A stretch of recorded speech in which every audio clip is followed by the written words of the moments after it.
পরিণত হবে।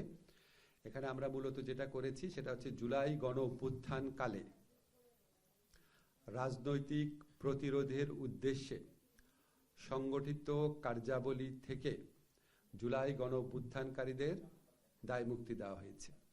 রাজনৈতিক প্রতিরোধ বলতে আমরা বুঝিয়েছি ফ্যাসিস্ট সরকারের পতনের মাধ্যমে গণতান্ত্রিক শাসন ব্যবস্থা পুনরুদ্ধারের লক্ষ্যে সংগঠিত যে কার্যাবলী ছিল সে সমস্ত কার্যাবলীর ফৌজদারি দায় দায়িত্ব থেকে জুলাই গণ অভ্যুত্থানকারীদের দায় মুক্তি দেওয়া হয়েছে। এটা হচ্ছে জুলাই এবং অগাস্টে সংগঠিত কার্যাবলী, জুলাই অগাস্টে। এখন প্রক্রিয়াটা কি হবে? প্রক্রিয়া হচ্ছে অলরেডি যদি কোনো মামলা হয়ে থাকে জুলাই গণ অভ্যুত্থানকারীদের বিরুদ্ধে ফৌজদারি মামলা, রাজনৈতিক প্রতিরোধের উদ্দেশ্যে সংগঠিত কার্যাবলীর কারণে যদি কোনো ফৌজদারি মামলা হয়ে থাকে তাহলে সেই মামলাগুলো প্রত্যাহার করার পদক্ষেপ সরকার নিবে এবং এখন থেকে নতুন কোনো মামলা করা তাদের বিরুদ্ধে জুলাই অগাস্টে সংগঠিত রাজনৈতিক প্রতিরোধের উদ্দেশ্যে সংগঠিত কার্যাবলীর দায় দায়িত্ব থেকে যদি কোনো এর জন্য যদি কোনো নতুন মামলা করা হয় সেই নতুন মামলা করা যাবে না। অলরেডি যে মামলা করা হয়েছে সেগুলি প্রত্যাহার করা হবে আর নতুন কোনো মামলা করা যাবে না। আপনারা কয়েকটা জিনিস লক্ষ্য করবেন, আমি বারবার রাজনৈতিক প্রতিরোধের উদ্দেশ্যে শব্দটা ব্যবহার করছি। জুলাই এবং অগাস্ট মাসে কেউ যদি রাজনৈতিক প্রতিরোধের নামে ব্যক্তি এবং সংকীর্ণ স্বার্থে কোনো হত্যাকাণ্ড ঘটায় সেটার ফৌজদারি দায় দায়িত্ব থেকে সে রেহাই পাবে না। এখন কোনো হত্যাকাণ্ড ব্যক্তিগত এবং সংকীর্ণ স্বার্থে জুলাই গণ অভ্যুত্থানের সাথে রিলেটেড না, রাজনৈতিক প্রতিরোধের উদ্দেশ্যের সাথে রিলেটেড না, লোভের বশবর্তী হয়ে বা প্রতিশোধ স্পৃহা থেকে ব্যক্তিগত এবং সংকীর্ণ স্বার্থে কেউ যদি হত্যাকাণ্ড ঘটায় তাহলে তাকে দায় মুক্তি দেওয়ার উদ্দেশ্যে আইন করা হয় নাই। আইনটা করা হয়েছে এই ফ্যাসিস্ট সরকারের পতনের মাধ্যমে গণতান্ত্রিক ব্যবস্থা পুনরুদ্ধারের জন্য সংগঠিত কার্যাবলী এবং সেই কার্যাবলীতে কালেকটিভলি যারা ইনভলভ ছিলেন তাদেরকে দায় মুক্তি দেওয়া হয়েছে।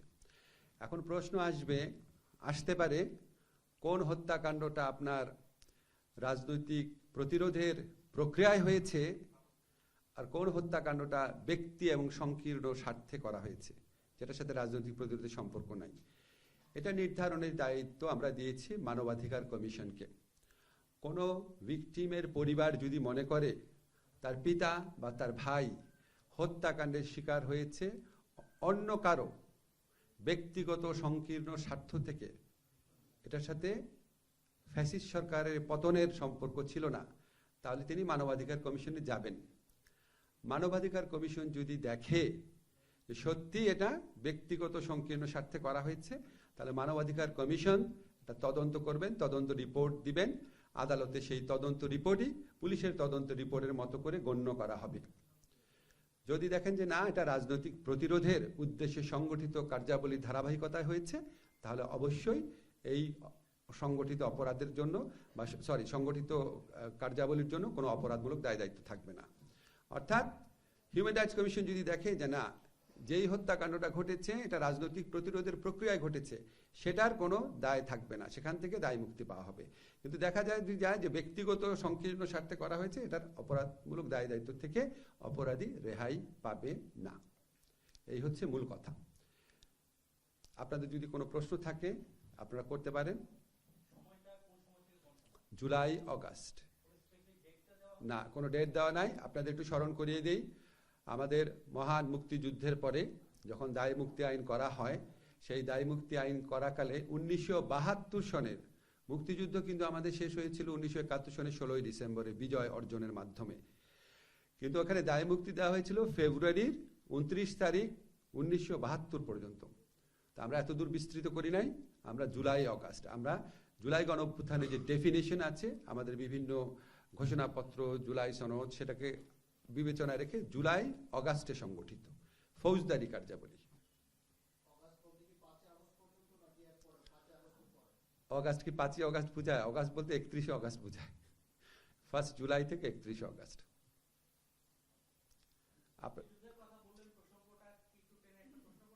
অবশ্যই পারেন, বলেন। আপনাকেই বলছি, ইন্স্যুরেন্স করলে সিটিতে সুরক্ষা পাবেন নিশ্চিত।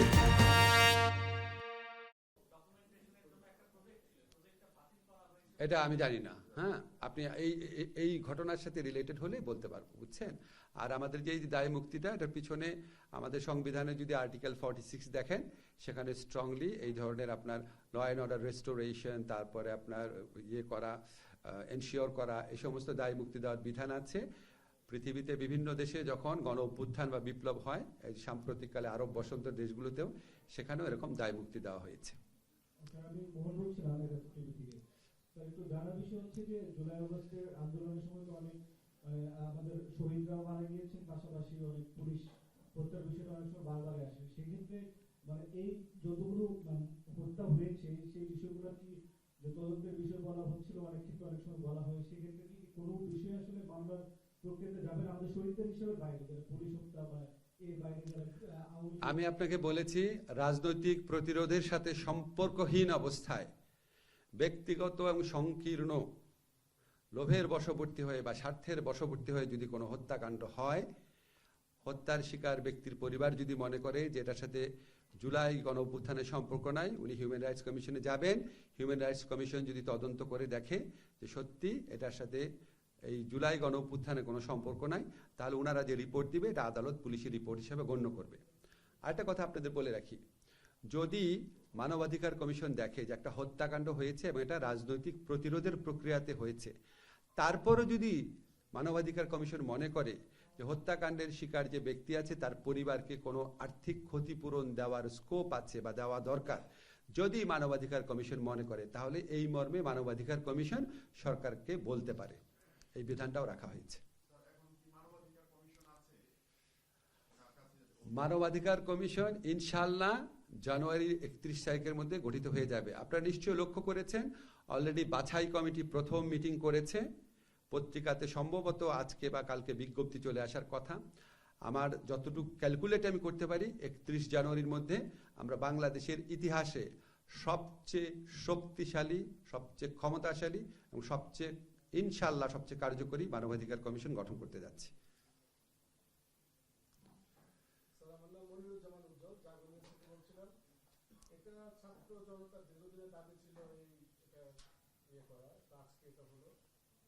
এর মাধ্যমে কতগুলো মামলায় দায় মুক্তি হতে পারে, এই ধরনের কোনো হিসাব কি আপনার কাছে রয়েছে?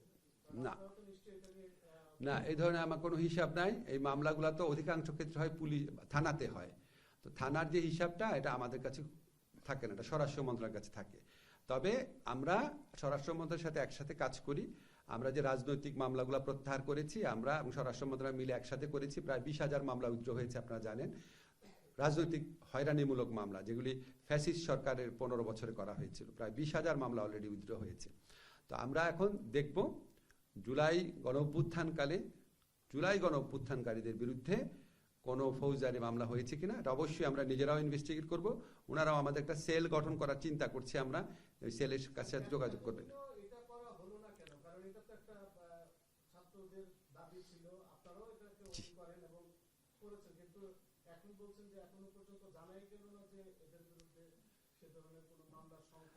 মানে এটা তো মানে মামলার সংখ্যা এতই কম দেখেই তো জানা যাচ্ছে না, বুঝছেন না, এতই কম মামলা। আমরা আমাদের সময় এই ধরনের মামলা হয়েছে এরকম নজির খুবই কম, খুবই কম। জুলাই গণ অভ্যুত্থানের ঘটনার জন্য মামলা হয়েছে আমি ইনফ্যাক্ট একটাও স্মরণ করতে পারছি না। জুলাই গণ অভ্যুত্থানকারীদের বিরুদ্ধে জুলাই গণ অভ্যুত্থানকালে রাজনৈতিক প্রতিরোধের জন্য মামলা হয়েছে, থাকতে পারে দু একটা। আমরা ভবিষ্যতের কথা চিন্তা করে, যারা জুলাই গণ অভ্যুত্থানকারী আছে, ভবিষ্যতে বিভিন্ন ধরনের সরকার আসবে, বিভিন্ন রাজনৈতিক পট পরিবর্তন ঘটবে। জুলাই গণ অভ্যুত্থানকারীদের প্রোটেকশন আমাদের নৈতিক দায়িত্ব। আজকে আমরা বাংলাদেশে যে মুক্ত বাতাস পাচ্ছি, গণতন্ত্র পাচ্ছি, হিউম্যান রাইটস পাচ্ছি, আমাদের এই সমস্ত কিছু হচ্ছে জুলাই গণ অভ্যুত্থানকারীদের আত্মত্যাগের ফসল। তাদের ভবিষ্যৎকে নিরাপদ রাখার চিন্তা থেকে মূলত এই কাজটা করা হয়েছে। আমার মনে প্রশ্ন শেষ। হ্যাঁ, বলেন। জি, সরকার প্রচারণার পক্ষে যে ক্যাম্পেইনটা চালাচ্ছে, এটা শফিক ভাই বলেছে যে আইনগত দিক বিশ্লেষণ করেছেন। একটু সুনির্দিষ্টভাবে কি বলা যায় যে এটা আইনগত দিকটা কি, যে সরকার ইতিবাচক আর ইতিপূর্বে আমরা দেখেছি যে এটা ভোটের মাধ্যমে দেওয়া হয় এবং ভোটে জনগণ। আমি আপনাদের গণভোটের কথা একটা বলি। এর আগে বাংলাদেশে যত গণভোট হয়েছে সবসময় সরকার একটা পক্ষ নিয়েছে। গণভোটের মাধ্যমে কোনো নতুন সরকার গঠিত হয় না। এই গণভোটটা কিসের? দেখেন, আমরা দায়িত্ব নেওয়ার পর থেকে বলেছি আমাদের প্রধান কাজ তিনটা: সংস্কার, বিচার, নির্বাচন। ঠিক আছে? এখন আমরা তো সবসময় সংস্কারের পক্ষে অ্যাডভোকেসি করেছি না? এই যে আপনার জাতীয় ঐক্যমত্য কমিশন গঠন, জুলাই চার্টার প্রণয়ন, সব তো সরকারি উদ্যোগেই হয়েছে। তা আমরা মনে করি গণ অভ্যুত্থানের অন্যতম প্রত্যাশা হচ্ছে সংস্কার। এখন আমরা এখানে সংস্কারের পক্ষে বলছি। আমরা কি এরপর সরকারে থাকবো? আমরা তো থাকবো না। আমরা সংস্কারের পক্ষে বলছি। এখন আপনি আইনের বিভিন্ন রকম ব্যাখ্যা দিতে পারেন, কিন্তু আইনের ইন্টারপ্রিটেশনে একটা অনেক বড় ব্যাখ্যা হচ্ছে আলটিমেট আপনার উদ্দেশ্যটা কি? উদ্দেশ্য কি জনকল্যাণ, জনগণের স্বার্থ, রাষ্ট্রের স্বার্থ? আমরা সেটার পক্ষে দাঁড়িয়েছি। আমরা কিন্তু কোনো দলের পক্ষে দাঁড়াই নাই। কারণ আপনি দেখবেন সব দলই সংস্কারের কথা বলেছে।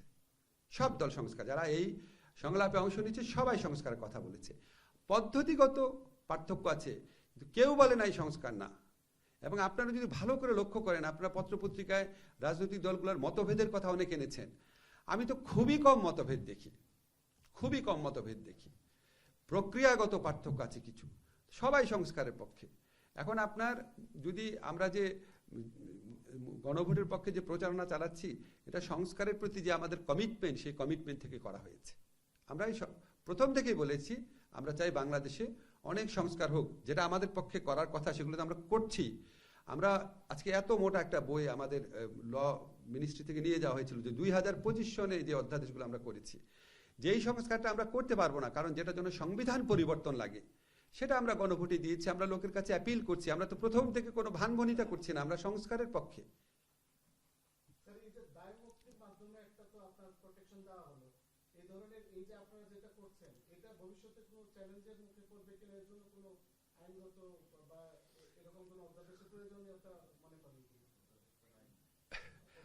আমাদের তো এই ধরনের অধ্যাদেশের নজির আছে, আমাদের সাংবিধানিক প্রোটেকশন আছে আর্টিকেল 46-এ, সারা পৃথিবীতে নজির আছে। এরকম কেউ দুষ্ট বুদ্ধি থেকে এটাকে আপনার আইনগতভাবে চ্যালেঞ্জ করতে পারে বা অন্য কোনো উদ্দেশ্য থেকে চ্যালেঞ্জ করতে পারে, এই চ্যালেঞ্জ টিকবে বলে আমাদের মনে হয় না।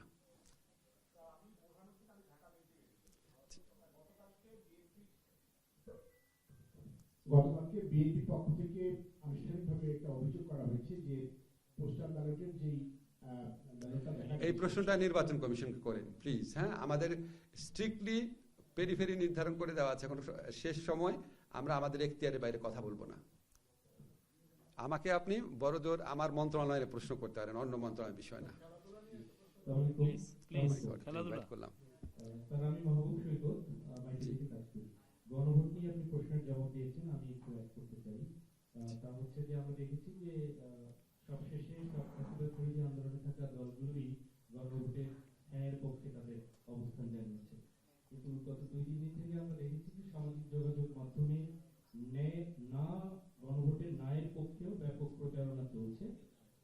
এ ব্যাপারে আপনাদের দৃষ্টিতে রয়েছে কিনা, এবং সেক্ষেত্রে এটি নির্বাচনের সময় কোনো বিশৃঙ্খলাও তৈরি করতে পারে না না না না, আমাদের শুনেন, হায়ের পক্ষে বলার অধিকার যেমন সবার আছে, ন্যায়ের পক্ষে বলার অধিকারও সবাই আছে।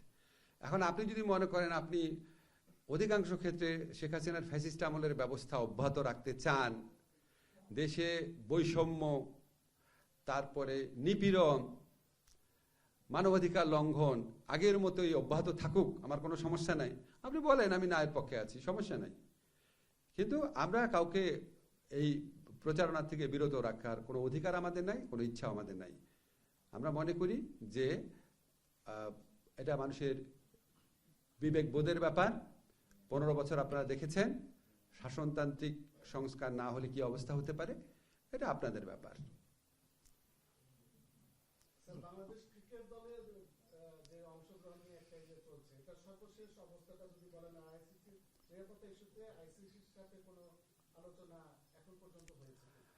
আমি সর্বশেষ অবস্থা শুধু এইটুকুই জানি, আমাকে আমিরুল ইসলাম বুলবুল সাহেব জানিয়েছে যে আইসিসির একটা টিম বোধহয় আসছে বাংলাদেশে কথা বলার জন্য। আমরা আমাদের স্ট্যান্ড থেকে সরার কোনো চান্স নাই।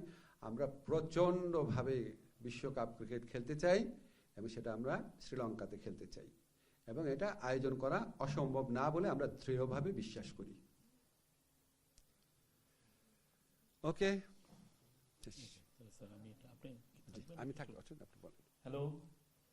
আমাদের আজকে আরো অনেকগুলো এজেন্ডা ছিল। তার প্রথম 2 নম্বর এজেন্ডা হচ্ছে মাইক্রো ফিন্যান্স ব্যাংক অর্ডিন্যান্স 2026-এর খসড়া নীতিগত ও চূড়ান্ত অনুমোদন হয়েছে। আজকে ডাক সেবা অধ্যাদেশ 2026-এর খসড়া আলোচিত হয়েছে, এটা সামনের সপ্তাহে মিটিং এ বা তার পরের মিটিং এ আসবে। আর হচ্ছে যে আজকে registration within bracket second amendment অর্ডিন্যান্সের খসড়া নীতিগত ও চূড়ান্ত অনুমোদন হয়েছে। আজকে the protection of and conservation of fish ব্র্যাকেটে অ্যামেন্ডমেন্ট অর্ডিন্যান্স 2026-এর খসড়া নীতিগত ও চূড়ান্ত অনুমোদন হয়েছে। 6 নম্বর ছিল ইন্টারন্যাশনাল ম্যারিটাইম অর্গানাইজেশন IMO এর 3টি গুরুত্বপূর্ণ কনভেনশন। 1 নম্বর কনভেনশন হচ্ছে বাংকার কনভেনশন, 2 নম্বর হচ্ছে CLC কনভেনশন এবং 3 নম্বর হচ্ছে রেগ কনভেনশন।